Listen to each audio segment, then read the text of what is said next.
to remember this meet. And we're like, we will! Toward the end, it wasn't the end, but it was right at the tail end of the meet, and Ryan is there with his green studded backpack. I can't remember what brand. I know that brand, but I can't think of the name. And he's there, and we're thinking, like, oh, you know, if he's going to be talking to people, like, let's try and see if we can talk And let's to him just again. revisit something for a second. Matt, we're blessed to meet Ryan on national TV on the Anderson Cooper Show. We meet him at Golden Goggles, and it was a little like that Gautier song. It's like, you're treating me like a stranger, and it feels so rough. I mean, I understand the man. I understand the man has met thousands of people in the last, like, 6 months, but I was like, it was only 8 weeks before. I was like, I'm not going to lie, I was a little bummed. I honestly didn't think he would remember us 3 seconds after we met him. I get what you're saying. I guess I didn't either. It's always like a keeping your expectations in check thing, and I think admittedly we're all quite festive at Golden Goggles, so I think that played into it as well. So Ryan's there talking to our buddy.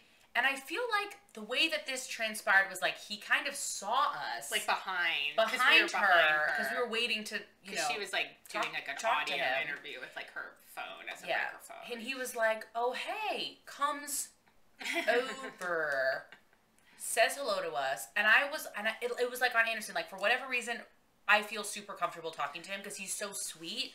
And he, like, because you see him as this super famous, super talented athlete, which he is, but in person, he's very chill and, like, doesn't seem to really buy into whatever hype. Super friendly. So I was like, Ryan, thank you so much for being so nice to us. When we met you, somehow I go like this, bring it in, we hug. It was magical. And we were like, oh, can we get a picture? And then he's like, oh, I'm going to take a picture with my phone too and put it on Instagram. And we're like, oh God. Like, what? Great. Okay. So we leave, we're on like the most insane high because we got to talk to 3 of our favorites, Ryan, Nathan, and Anthony, and we're in the car. I don't remember who discovered it, but someone went on the Twitter and saw that Ryan Eslaki, King of Jamaica, tweeted our Instagram photo and spelled our names correctly and knew what our names were. For me, spelling my name correctly is a big deal because people always spell it wrong. So we're screaming out the window. Like, I was ready to jump out of the car. I mean, it was crazy. And all these people on Twitter who've been following us and we've been buddies with the whole time were super sweet and, like, really happy for us, which I think made everything so much more fun to see that people were excited, because we were excited. Well, all 3 days, but there were people who, like, showed up in their Nathan Adrian's chest shirts, so thank you. They sure did. That was great. So we were super excited, and I was just like, the Ryan love is just bubbling up. It never goes away. Let me just be clear about this, ladies and a few gents that watch these videos. Don't you dare question my love, okay? Reezy started this whole gig, so don't even go there. It's like a volcano. Go back to the first video. She's like, go back to the very first video. The first video. I was like, Ryan in London, what up? Okay? So just lay off. The second thing I will say, it's like a volcano.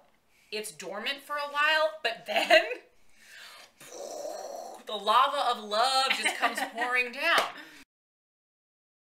So we go back for finals, and this time we know where to go. So we go downstairs, and at some point, first of all, let me just preface this with, if you've never been to a swim meet before, there is a point in time when you do not look at these people, you do not talk to these people, you do not ask them to sign things for you because it's go time. And that time is when they're going into the ready room. We were standing there, and I forget exactly, like, what event it was, but, you know, when the national team members were kind of sequestered in this one little area, I think, you know, just for their sort of, like, comfort, safety, efficiency, blah, blah, blah. And this, you know, one of the events that Ryan is swimming with is coming up, and I will let Candace tell the rest of the story. So basically, we can see Ryan, he's maybe like 2 yards, 3 yards away, sitting down, getting in the zone, wearing his white shorts, gray t-shirt, towel over his shoulder.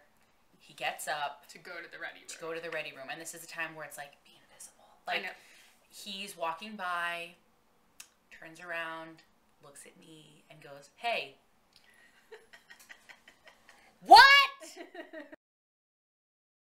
It was like my whole body melted and I just like dripped into the pool. I was like, Candace! I was just like, and it was like, I was looking around for confirmation, like, did that happen? Is it real? Granger said he saw it from quite a while away. I just was like, this was a real moment. I have to say, I wasn't even like, hi, what about me? Because I just was like, oh, damn, somebody showed up to the church in their Porsche, okay? Like, it was like... Because the other thing is that you have to understand is we've been, like, virtually ignored by men for most of our Well, that's what I was going to say. It's basically, like, all 4 years of high school disappeared in that moment. Because it was like, the popular boy said hi to me.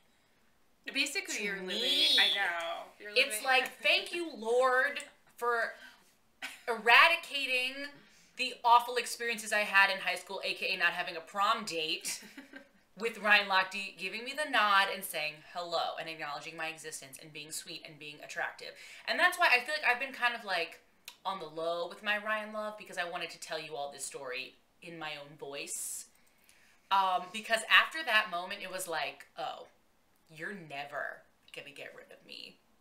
You can try, but you ain't. Because we have a connection, obviously. Obviously, we have, like, the Latino connection. He's not interested in me because he knows I'm, like, so white I'm clear. We got a little bit of, like, the flavor, the sabor from one parent. We both like to waste money on accessories. and have a friend that tries to be more reasonable and convince you not to. Exactly. That's so, I mean, we basically just are kindred spirits, and it's... And you know what, when on Friday night when we were talking to him, which seemed like an hour, but it was like 5 minutes, but I kept waiting for him to be like, okay, that's cool, gotta go, and he kind of like kept talking to us, but what I mentioned to him at some point was like, I was like, oh, by the way, I'm like, don't think I didn't see that footage that immediately disappeared of you jumping on a bed with your niece and nephew or whatever is going on. He's kind of like, and I was like, oh, are they gonna be on your show? And he's like, oh, I'm hoping they can come down, like I love them so much. And you could tell he was like, Uncle Ryan loves his little nieces and nephews. He's just a lovely human being, and I feel like my love has been solidified. It like crystallized my love, because it's like, I know the show's coming out. You're living in like a fortress of solitude. I'm in a glass case of emotion.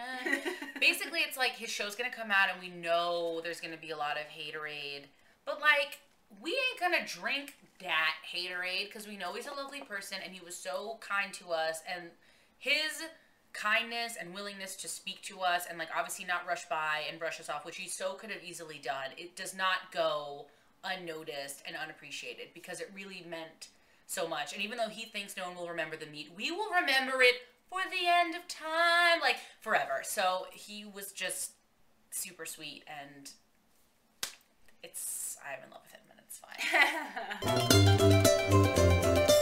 fine.